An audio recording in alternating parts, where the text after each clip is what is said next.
There's a softness to summer mornings, the kind where wildflowers sway in the warm breeze and the sunlight just feels like silk on your skin.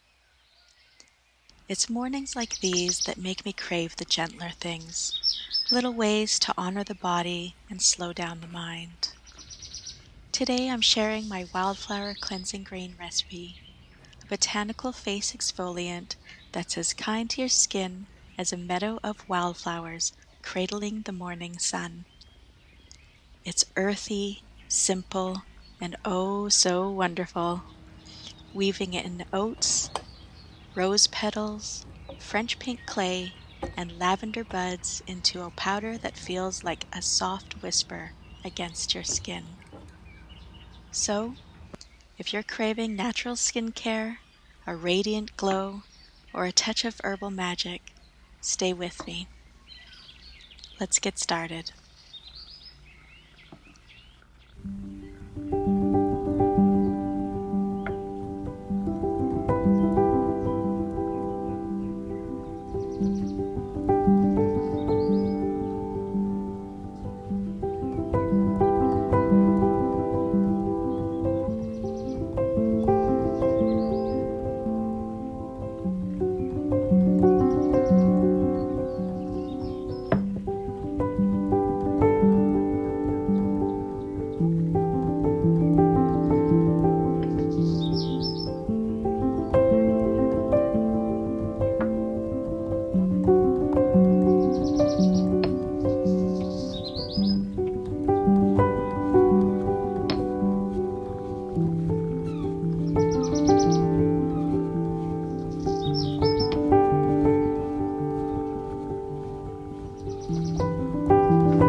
love this gentle exfoliant as much as I do. It's simple, beautiful, and such a soft way to care for yourself. If you try this recipe, please let me know what you think. Is there anything else you'd add to it? I'd really love to know. Until next time, my friends, keep finding beauty in the small, wild moments, and remember, your glow starts from within. Take good care of yourself, and I'll see you soon.